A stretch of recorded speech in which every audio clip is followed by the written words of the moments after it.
नमस्कार, FM news देख रहे हैं आप। मैं हूं आपके साथ नेहा वालिया। खबरों में सबसे पहले बात करेंगे जेएनयू की। बीते दिनों से जेएनयू में हर दिन कोई ना कोई नया विवाद खड़ा होता नजर आ रहा है और हाल ही में एबीवीपी और लेफ्ट छात्र संगठनों के बीच झड़प हो गई थी। अब नया मामला सामने आया है। जानकारी के मुताबिक जेएनयू कैंपस के आसपास भगवा झंडे लगाए जाने का मामला सामने आया। तस्वीरें आपके सामने है। तस्वीरों में आप देख सकते हैं भगवा झंडे लगाए गए हैं। बताते चले कि भगवा झंडे हिंदू सेना की तरफ से लगाए गए हैं। इसके साथ ही कुछ पोस्टर्स भी लगाए गए हैं। इन पोस्टर्स पर भगवा जेएनयू लिखा गया है। वहीं जेएनयू में हुई हिंसा के बाद यूनिवर्सिटी की वीसी का बयान भी सामने आया है। शांति श्री धूलीपुरी पंडित ने कहा था कि मैं जनता की इस धारणा को ठीक करना चाहती हूं कि हम टुकड़े टुकड़े हैं। ऐसा कुछ भी नहीं है। पदभार संभालने के बाद मैंने किसी को भी इस तरह की बात करते देखा नहीं है। लेकिन तस्वीरें देखिए, इन तस्वीरों को देखकर क्या कहा जाए, क्योंकि एक बार फिर जेएनयू सुर्खियों में है। कैंपस के बाहर की तस्वीरें आप देख रहे हैं। पोस्टर लगाए गए हैं, भगवा जेएनयू इन पोस्टर्स पे लिखा गया है और भगवा झंडे भी आप तस्वीरों में देख सकते हैं। तो नॉनवेज विवाद के बीच कह सकते हैं हिंदू सेना जेएनयू के मुख्य गेट पर उनकी तरफ से ये झंडे लगाए गए हैं, पोस्टर लगाए गए हैं और दीवारों ने इस संगठन में भगवा जेएनयू नाम के पोस्टर लगा दिए हैं। शुक्रवार सुबह ये मामला सामने आया है। जवाहरलाल नेहरू विश्वविद्यालय में रामनवमी के दिन नॉनवेज खाने को लेकर बवाल हुआ। बवाल के बाद छात्रों के दो गुटों में हिंसक झड़प का मामला सामने अभी आया था।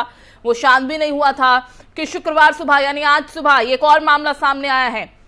आज सुबह जेएनयू के मेन गेट पर हिंदू सेना नाम के संगठन ने भगवा झंडे लगा दिए हैं। यही नहीं, जेएनयू कैंपस के आसपास और उसकी दीवारों पर इस संगठन ने भगवा जेएनयू नाम के पोस्टर लगाए हैं। तस्वीरों में आपके सामने आप देख सकते हैं कि किस तरह से पोस्टर लगाए गए हैं। झंडे भगवा रंग के लगाए गए हैं। और इसी बीच आपको यह भी बता दें कि वसंत कुंज पुलिस ने जेएनयू मारपीट मामले में गुरुवार को 11 छात्रों से पूछताछ की। इसमें से 8 छात्र वामपंथी संगठनों के हैं, जबकि 3 छात्र एबीवीपी के हैं। इन छात्रों ने पूछताछ में एक दूसरे पर आरोप लगाया है। दूसरी तरफ पुलिस ने दोनों संगठनों के छात्रों से मारपीट की वायरल हो रही वीडियो के ओरिजिनल कॉपीज मांगे हैं। दिल्ली पुलिस जेएनयू प्रशासन को कावेरी हॉस्टल के स्टाफ से पूछताछ करने के लिए शुक्रवार को पत्र भी लिखने जा रही है। दक्षिण पश्चिमी जिले के एक वरिष्ठ अधिकारी ने बताया कि वामपंथी छात्रों ने आरोप लगाया है कि एबीवीपी और उसके समर्थक हॉस्टल में नॉनवेज बनाने का विरोध कर रहे थे। वो नॉनवेज बनाने पर हॉस्टल के सचिव को धमका रहे थे। जब वो मौके पर पहुंचे तो सचिव को धमकाया जा रहा था। उन्होंने बीच बचाव करने का विरोध किया तो एबीवीपी वालों ने मारपीट की। एबीवीपी वालों ने आरोप लगाया है कि वामपंथी लोग उनके हवन का विरोध कर रहे थे और हवन में बाधा डाल रहे थे। इसके बाद उन्होंने धक्का मुक्की की, मारपिटाई शुरू कर दी और एबीवीपी वालों का कहना है कि हॉस्टल में नॉनवेज बनाने का उन्होंने विरोध नहीं किया है। पुलिस अधिकारियों के मुताबिक करीब 30 से ज्यादा आरोपियों की पहचान हो चुकी है। इनके बयान जल्द ही दर्ज किए जाएंगे और अभी पुलिस पीड़ितों के बयान दर्ज कर रही है। मामले की तह तक जाने के लिए कावेरी हॉस्टल की मेस कमेटी से पूछताछ की जाएगी और इसके लिए जल्द ही जेएनयू प्रशासन ने अनुमति भी उनसे ली जाएगी और इसके अलावा हॉस्टल और कई जगहों पर तैनात सुरक्षा गार्ड से भी पूछताछ की जाएगी। पुलिस ऐसे छात्रों की तलाश कर रही है जो किसी भी संगठन से न जुड़े हों और वो सच्चाई बता सकें। ऐसे छात्रों के बयान दर्ज किए जाएंगे। और दूसरी तरफ गुरुवार को जेएनयू का माहौल शांत रहा। गुरुवार को जेएनयू में पुलिस बल भी तैनात किया गया था, लेकिन उसी बीच आज सुबह की ये तस्वीरें फिर सामने आई हैं। फिर एक बार जेएनयू सुर्खियों में है। भगवा जेएनयू नाम के ये पोस्टर जेएनयू के बाहर यानी कैंपस के बाहर लगाए गए हैं। भगवा रंग के झंडे भी आप तस्वीरों में साफ साफ देख सकते हैं और बताया जा रहा है कि हिंदू सेना ने ये भगवा झंडे लगाए हैं, ये पोस्टर लगाए हैं जिस पर लिखा गया है भगवा जेएनयू।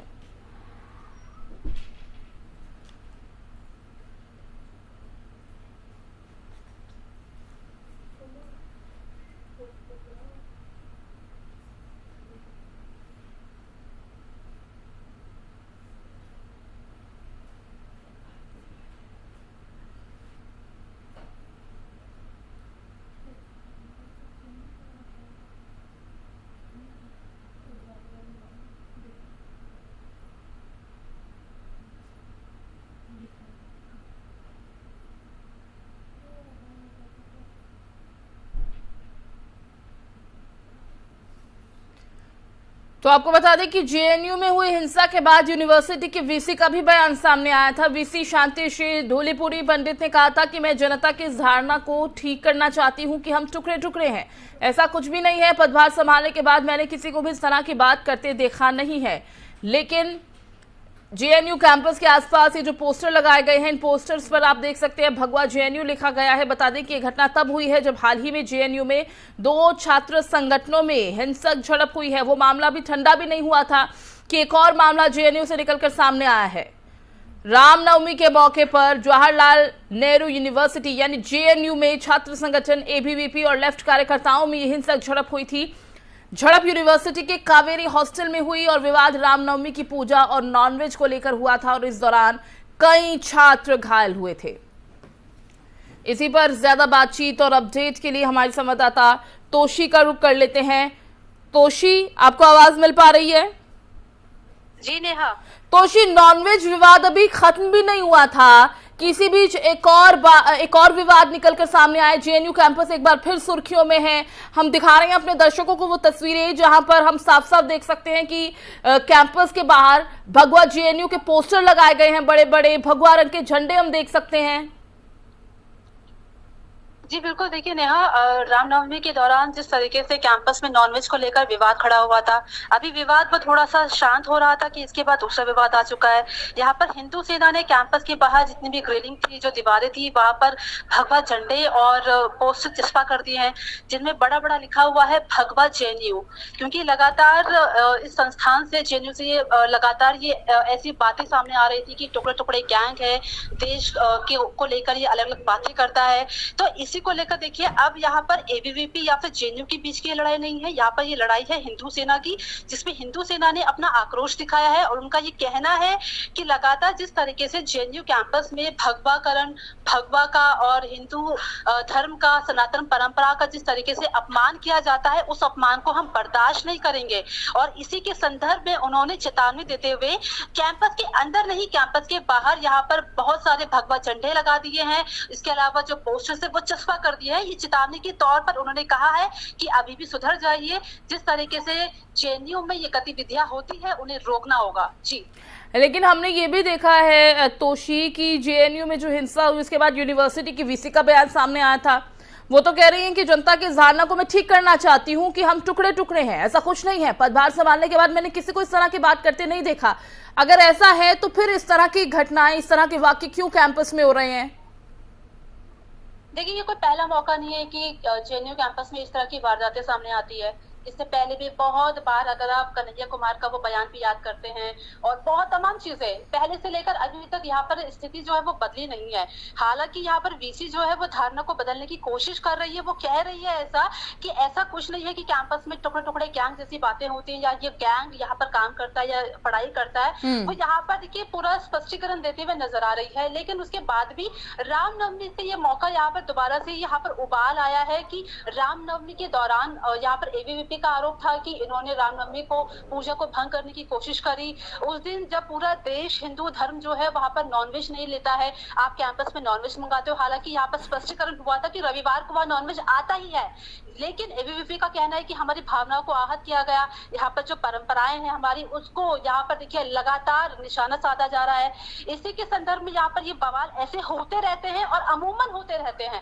लेकिन फिर भी वीसी ये कहने की कोशिश कर रही है कि यहाँ पर ऐसी तरह का जो माहौल है वो नहीं है। धारणा हम बदल रहे हैं, लेकिन देखिए यकीनन धारणा बदलने में टाइम लगेगा, क्योंकि जो काफी समय से जेएनयू में लगातार देश विरोधी गतिविधियों का मामला सामने आता है, चाहे वो टुकड़े गैंग है, देश को बांटने की बातें सामने आती है, इस तरह की धारणा को बदलने में थोड़ा समय लगता है। आप कह देंगे धारणा बदल जाएगी, ये मुमकिन नहीं है। जी, लेकिन तोशी, ये भी कहना गलत नहीं होगा कि अगर इस तरह से विवाद बढ़ता रहा और इस तरह के मामले सामने आते रहे तो मंशा पर तो सवाल उठाना बनता है ना कि आखिर मंशा क्या है? क्या इस तरह से विवाद शांत हो पाएगा, या इस तरह से अगर हम अपनी कोशिशें करेंगे, जिस तरह से आपने बताया कि ये झंडे लगाए गए हैं भगवा कैंपस के बाहर और अपनी मंशा ये दिखाने की कोशिश की जा रही है कि अगर हमारे धर्म को लेकर, हमारे धार्मिक महत्व को लेकर किसी तरह की भी असमंजस की स्थिति पैदा होती है या इस तरह का विरोध होता है तो हम उसे सहेंगे नहीं, हम चेतावनी दे रहे हैं। तो इस तरह की चेतावनी के पीछे की मंशा को कैसे समझे, क्या समझे, कैसे आंके? देखिए नेहा, ऐसा तो यहाँ पर बिल्कुल नहीं है कि यहाँ पर जेएनयू या फिर यहाँ पर एबीवीपी की तरफ से ये कदम उठाया गया है।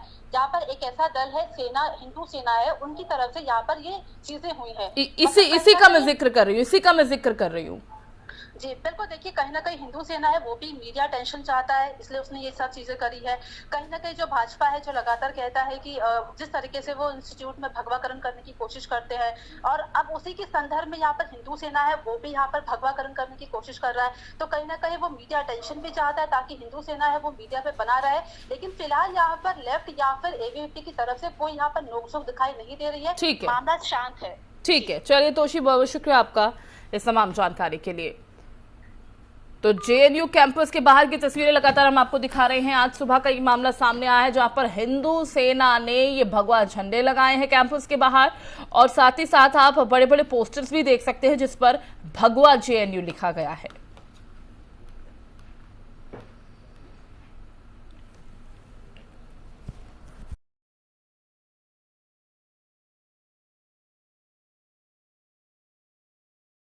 और उधर केंद्रीय मंत्री नितिन गडकरी ने आरएसएस को लेकर बड़ा बयान दिया है। नितिन गडकरी ने कहा कि आरएसएस धर्म के आधार पर भेदभाव नहीं करता।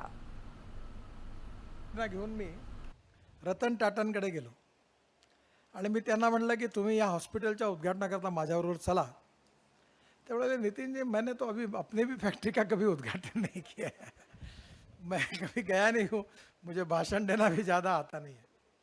मैं बोला आपने टाटा कैंसर की स्थापना की है और आपका हॉस्पिटल देश भर के लाखों लोगों को आज जो ट्रीटमेंट देता है, उनकी जान बचाता है, ये आपका कार्य इम्पोर्टेंट है। आपने कितनी इंडस्ट्री बड़ी की वो तो इम्पोर्टेंट है, पर लोगों के लिए जो सोशल कॉन्शियसनेस आपने बताया वो ज़्यादा इम्पोर्टेंट है। आणि म्हणून मी त्यांना आग्रह केला तर एवढं म्हणाले की मैं आपको तो कभी नहीं बोल नहीं सकता, तो मैं आता हूँ। आणि त्यावेळी ते स्वतः विमान चालवलं त्यांनी आणि आम्ही औरंगाबादला गेलो। उतरल्यावर त्यांनी मला विचारलं कि ये केवल हिंदू समाज के लोगों के लिए हॉस्पिटल है क्या? मैं बोला आपको ऐसा क्यों लगता है? ये बोले वो आरएसएस का है। बोला ऐसा नहीं है, ये पूरे समाज के लिए, आरएसएस में ऐसा। और उधर मेघालय के रीभोई जिले में आए चक्रवाती तूफान ने तबाही मचा रखी है। इस तूफान ने अब तक 47 गांवों के 1000 से ज्यादा घरों को नुकसान पहुंचाया है। कई लोग बेघर हो चुके हैं। लगातार हो रही तेज बारिश से स्थिति काबू में नहीं आ पा रही है। जानकारी के मुताबिक मेघालय में पिछले 3 दिन से हो रही भारी बारिश के बाद, तेज हवाओं के साथ आए तूफान के बाद अब भी बिजली आपूर्ति बाधित है। हालांकि अभी तक इस तूफान में किसी के हताहत होने की खबर नहीं है। इसके साथ ही पश्चिमी गारो पहाड़ी, दक्षिण पश्चिमी खासी पहाड़ी और पूर्वी जैंतिया जिलों के कुछ इलाकों में बरसात जारी है। प्रधानमंत्री नरेंद्र मोदी मेघालय के सीएम कॉनराड संगमा के संपर्क में हैं और अधिकारियों से लगातार अपडेट ले रहे हैं। उन्होंने राज्यों को केंद्र की तरफ से हर संभव मदद का आश्वासन दिया है। तूफान में बीडीओ ऑफिस और पशु चिकित्सालय समेत कई गवर्नमेंट प्रॉपर्टीज और एक स्कूल को नुकसान भी पहुंचा है। डिस्ट्रिक्ट डिप्टी कमिश्नर ने स्थिति का जायजा लेने के लिए आपात बैठक बुलाई है।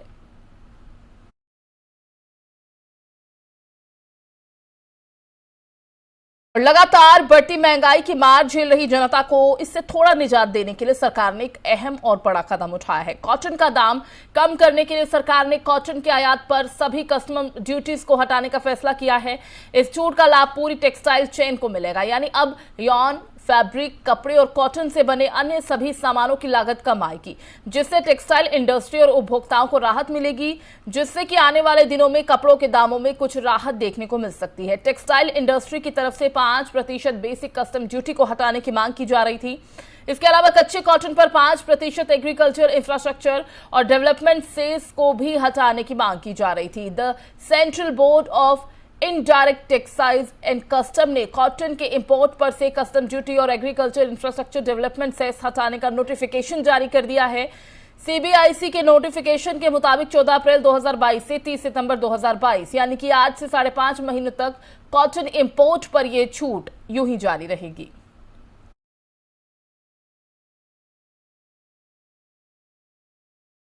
बढ़ते आगे, मध्य प्रदेश के खरगोन में रामनवमी के मौके पर हुई हिंसा को लेकर अजदुद्दीन ओवैसी के बयान पर मध्य प्रदेश के मुख्यमंत्री शिवराज सिंह चौहान ने तंज कसा है। उन्होंने कहा कि ओवैसी एक बार आकर देखे, मध्य प्रदेश में सब सुरक्षित है, चाहे वो किसी भी धर्म का हो, जाति का हो। मध्य प्रदेश के खरगोन में रामनवमी के दौरान शोभा यात्रा पर पथराव के आरोपियों के घरों पर जिला प्रशासन की तरफ से बुलडोजर चला दिया गया। जिसके बाद सियासत गरमाई हुई है। इस कार्रवाई पर AIMIM चीफ अजदुद्दीन ओवैसी ने राज्य सरकार पर हमला बोला है। उन्होंने सवाल उठाते हुए कहा कि जज ज्यूरी सब आप ही है क्या, जो बिना किसी नोटिस के किसी का घर गिरा देंगे। AIMIM चीफ ने शिवराज सरकार पर आरोप लगाया कि मुसलमानों को सामूहिक सजा दी जा रही है। वहीं मुख्यमंत्री शिवराज सिंह चौहान ने एक जनसभा को संबोधित करते हुए कहा कि ओवैसी साहब वहीं से चिल्ला रहे हैं, मध्य प्रदेश में ये हो रहा है, मध्य प्रदेश में वो हो रहा है, आके तो देखें। उन्होंने कहा कि मेरा मध्य प्रदेश है, यहाँ सब सुरक्षित है, चाहे वो किसी भी धर्म या फिर जाति से हो।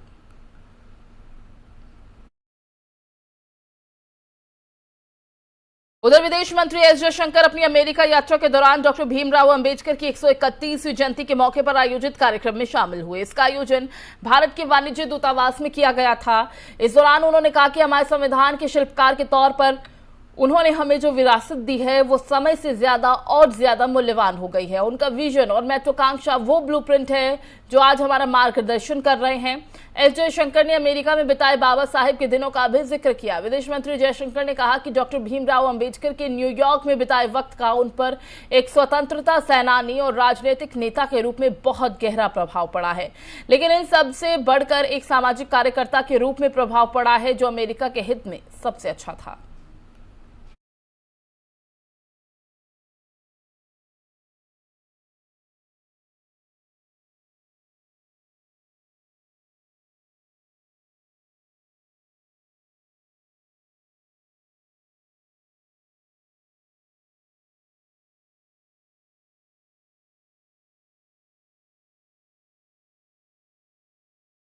शिरोमणि अकाली दल प्रमुख सुखबीर सिंह बादल ने पंजाब के मुख्यमंत्री भगवंत मान पर बड़ा आरोप लगाया है। सुखबीर सिंह बादल का आरोप है कि भगवंत मान अपनी शक्तियां दिल्ली के अपने समकक्ष अरविंद केजरीवाल के समक्ष समर्पित कर रहे हैं। बादल ने साथ ही यह भी आरोप लगाया कि केजरीवाल ने पंजाब के जिला पुलिस प्रमुखों और उपायुक्तों के तबादले के आदेश जारी करना भी शुरू कर दिया है। बादल ने मान पर शराब के नशे में तख्त दमदमा साहिब जाने का भी आरोप लगाया।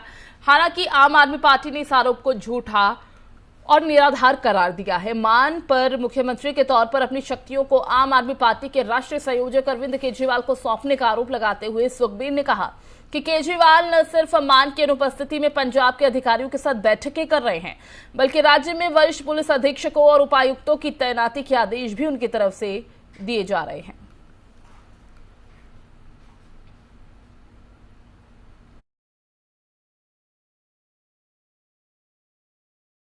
कर्नाटक के ग्रामीण विकास और पंचायत राज मंत्री KS ईश्वरप्पा को नाना करते भी आखिरकार कुर्सी अपनी छोड़नी ही पड़ रही है।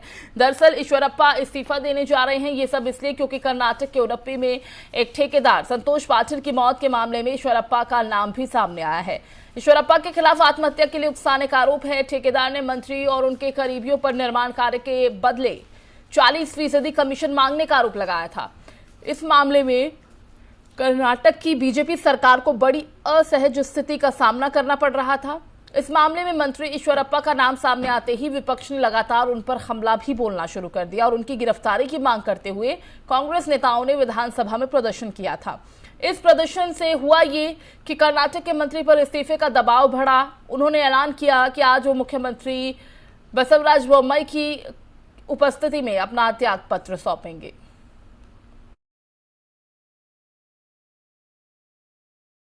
और उधर बॉलीवुड के मशहूर स्टार कपल रणबीर कपूर और आलिया भट्ट शादी के बंधन में बंध चुके हैं। बीते कल वो उस पवित्र शादी के बंधन में बंधे। इस दौरान करीना कपूर, करिश्मा कपूर, पूजा भट्ट, आकाश अंबानी से लेकर कई बॉलीवुड सेलेब्स वहां मौजूद थे।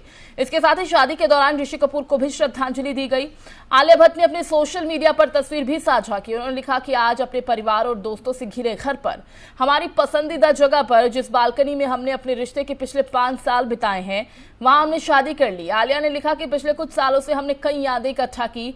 अब हम एक साथ और ज्यादा यादें बनाने के लिए इंतजार नहीं कर सकते। यादें जो प्यार, हंसी, चुप्पी, मूवी नाइट्स, झगड़े, खुशी से भरी हों। बॉलीवुड एक्ट्रेस ने सभी का धन्यवाद किया। उन्होंने लिखा, हमारे जीवन के इस महत्वपूर्ण समय में प्यार देने के लिए धन्यवाद। आपको बता दें कि सभी की निगाहें इस कपल पर टिकी हुई थी कि आखिर ये कपल कब शादी करने वाला है। बीते कल यानी 14 अप्रैल को रणबीर कपूर और आलिया भट्ट दोनों शादी के पवित्र बंधन में बंध गए हैं।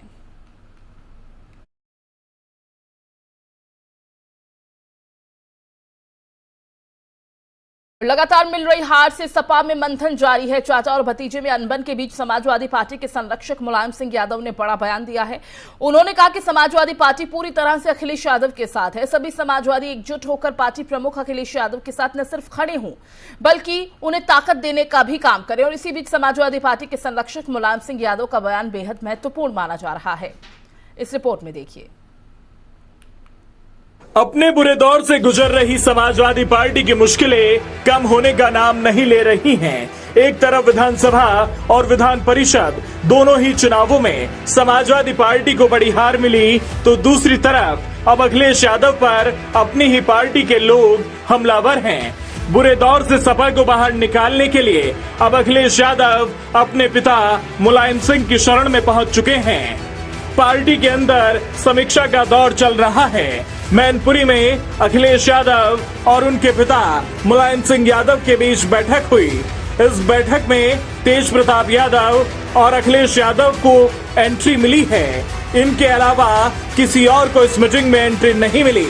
इससे पहले शिवपाल यादव और आजम खान परिवार की अखिलेश यादव से खटास की खबरें आई थी। इसे लेकर भी पिता पुत्र में चर्चा की बात सामने आ रही है। मैनपुरी में विधानसभा चुनाव से लेकर अब तक पिता पुत्र के बीच ये दूसरी मुलाकात है। इससे पहले विधानसभा चुनाव के दौरान करहल में आयोजित जनसभा में अखिलेश यादव के समर्थन में मुलायम सिंह यादव प्रचार करने पहुंचे थे। समाजवादियों के ऊपर चाचा को लेकर क्या कहें? चाचा की चर्चा बड़ी तेजी से है भाजपा के लिए। मुझे कोई जानकारी नहीं है उसके बारे में, कोई जानकारी नहीं है। मैं नहीं, इसलिए मैं बधाई देता हूं आपको, बीजेपी के लोगों को। 36 सीटों पर हुए एमएलसी चुनाव में 33 सीटें बीजेपी ने जीती हैं। हार के बाद अखिलेश का बयान भी सामने आया। उन्होंने कहा कि दूसरों को जातिवादी बताने वाली बीजेपी की ये सच्चाई है कि एमएलसी चुनाव की 36 सीटों में से 18 सीटों पर मुख्यमंत्री के स्वजातीय जीते हैं। एससी, एसटी, ओबीसी को दरकिनार कर ये कैसा सबका साथ सबका विकास हुआ? अखिलेश यादव कुछ भी कहते रहें, लेकिन अभी हालात ये हैं कि सपा इस वक्त बिखरती नजर आ रही है। सपा के कार्यकर्ताओं में अखिलेश की कार्यशैली को लेकर नाराजगी है। अखिलेश यादव पर हमला बोलते हुए आजम खान के मीडिया प्रभारी फसाहत अली खान ने भी बड़ा बयान दिया था। उन्होंने कहा था किया जाए कि सीएम योगी ठीक कहते हैं कि अखिलेश यादव आप नहीं चाहते कि आजम खान जेल से बाहर आए। हमारे राष्ट्रीय अध्यक्ष को हमारे कपड़ों से बदबू आती है। फसाहत अली ने यह बयान रामपुर में एक बैठक को संबोधित करते हुए। तो यानी पार्टी के सामने चुनौती अब भी है, क्योंकि शिवपाल ही नाराज नहीं है, नाराज कार्यकर्ता भी हैं। उन्हें मनाने की भी कवायद जारी है। इस बुलेटिन में फिलहाल बस इतना ही। बाकी खबरों के लिए आप बने रहिए FM न्यूज के साथ। दीजिए इजाजत। नमस्कार।